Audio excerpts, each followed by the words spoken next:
welcome to your show, Sunny Mornings in San Diego. I'm your host, Melissa, and it's Thursday, April 17th. You'll be interested to know. Today is Maundy Thursday, marking the Last Supper on the Thursday before Easter.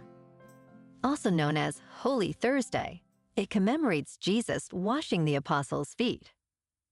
The term Maundy originates from Latin mandatum, meaning commandment. Catholics celebrate with a special Mass and prayers. So now you know. And now, it's time for the Surf Report.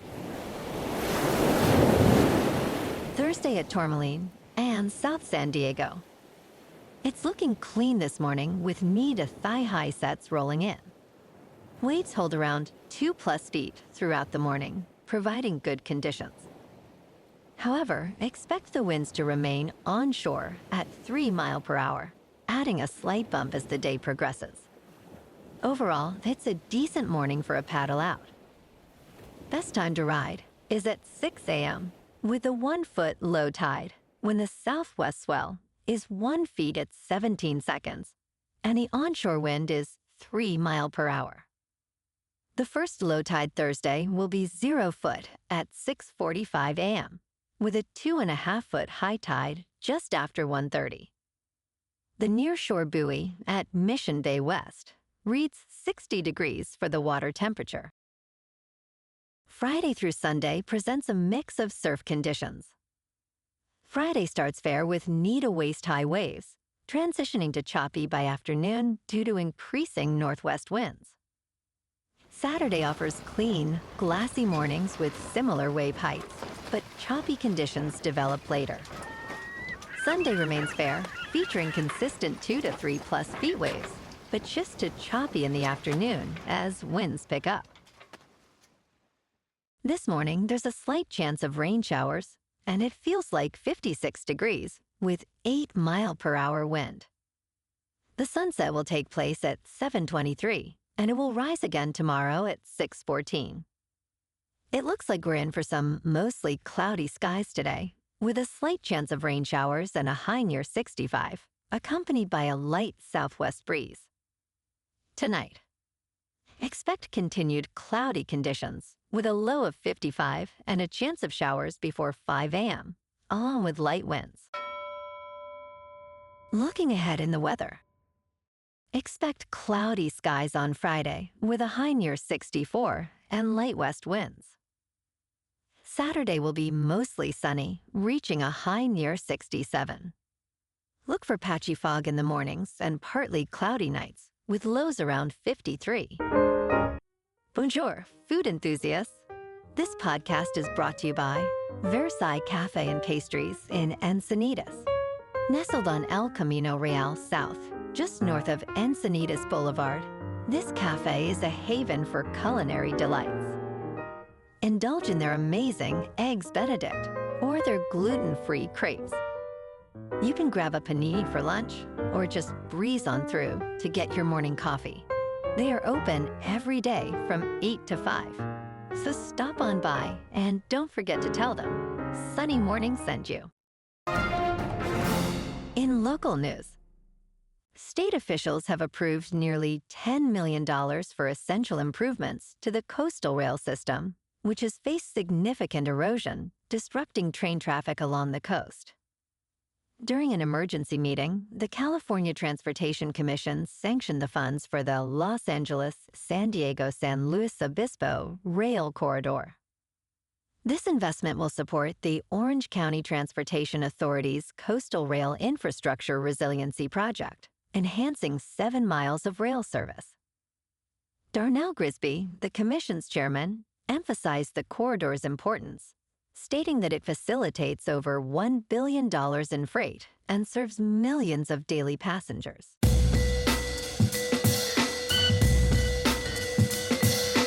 Now on to sports.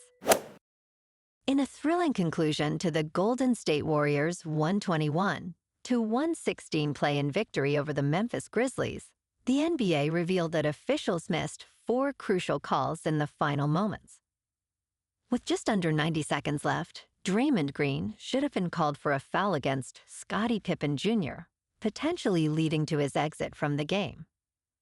Additionally, a tip dunk by Zach Edey was incorrectly allowed, and a clean block by Brandon Podziemski was ruled a foul. Finally, a critical possession error awarded the ball to the Warriors instead of the Grizzlies, impacting the game's outcome significantly. Meanwhile, in the Mavs game, Klay Thompson overcame his previous play-in-game struggles to lead the Dallas Mavericks to a commanding 120-106 victory over the Sacramento Kings, keeping their playoff hopes alive. A year after his scoreless performance in the 2024 play-in, Thompson scored 23 points, with 16 coming in the pivotal second quarter.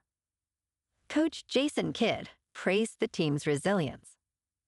With this win, the Mavericks advanced to face the hobbled Grizzlies on Friday, aiming to become the first 10th seed to reach the playoffs. In local sports, yesterday afternoon at Petco, the Friars bested the Cubs 4-2. Tatis and Manny each drove in 2 runs, while Pivetta earned the win with 6 solid innings, striking out 1. Suarez secured the save. The 2-run singles in the third and insurance runs in the 7th from Machado were key. Chicago's Boyd took the loss, despite Crow Armstrong's solo shot in the 8th. San Diego now stands 15-4, leading the West. Tomorrow night, the Padres take on the Astros in Houston for Game 1 of a 3-game series. Kyle Hart, boasting a 5.4 ERA, faces Ryan Gusto with a 3.0 ERA. First pitch is at 5:10, with clear skies and a temperature around 80 degrees. Tonight in hockey, it's the last day of the regular season. The Kings at 47-24-9 host the Calgary Flames in LA.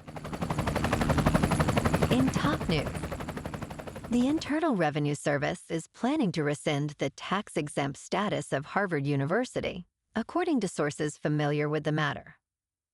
This extraordinary measure comes as the Trump administration increases pressure on the university to comply with its demands.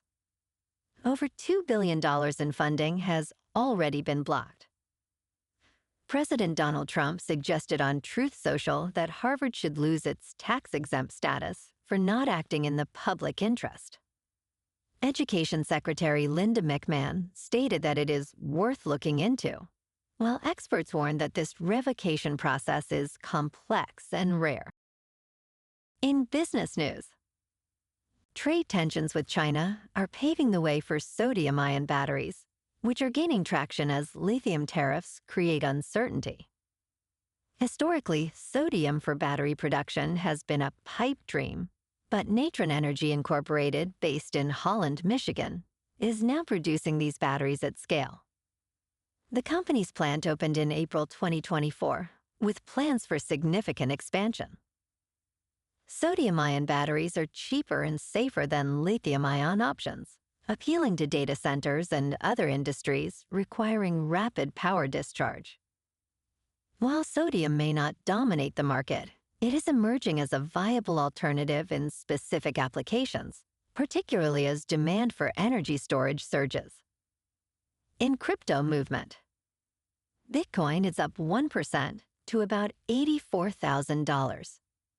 Ethereum is unchanged at just under $1,600. And Goatse's Maximus is down 8% to 4 cents. Moving on to a more local vibe. In our community spotlight on health and wellness, we are working with a national Pilates studio to bring you some free classes, so listen up. Check out Club Pilates, with several locations in the San Diego area. Pilates presents a comprehensive wellness approach, cultivating strength, reducing tension, and elevating mental well-being. Scientific research affirms its benefits. So now you can check out Club Pilates for a free class, with locations in Encinitas, Solana Beach, Oceanside, La Jolla, and more. Just be sure to tell them sunny morning sent you by. And now, back to the show. Let's talk tech. OpenAI is reportedly developing its own social network, reminiscent of X, according to various sources.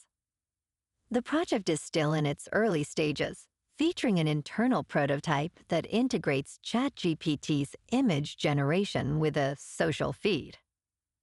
CEO Sam Altman has been seeking feedback from outsiders, though it remains uncertain whether this will be a standalone app or integrated into ChatGPT, which was the most downloaded app globally last month. This move could heighten Altman's rivalry with Elon Musk and create competition with Meta, which is also planning a social feed for its AI assistant. And in entertainment news, teenagers are causing a stir at screenings of the new Minecraft movie, thanks to a scene featuring a chicken jockey that has ignited chaos. Audiences are reportedly throwing popcorn, squirting lotion, and even releasing live poultry in theaters. In response, police had to intervene at a multiplex in Alaska, while a theater in New Jersey is now requiring adult supervision for teens at these screenings. Despite the uproar, the film had a strong opening, grossing $163 million. Well, alrighty, folks. It's time for the quote of the day. And today, our quote comes from the Italian religious leader, Francis of Assisi. And he said, "Start by doing what's necessary, then do what's possible, and suddenly you are doing the impossible." And that's a wrap for this morning. You can check out our Instagram, YouTube, and TikTok for some captivating aerial videos with local news and the surf reports. Have an amazing day, my good friends. We'll see you tomorrow with another episode of Sunny Mornings in San Diego.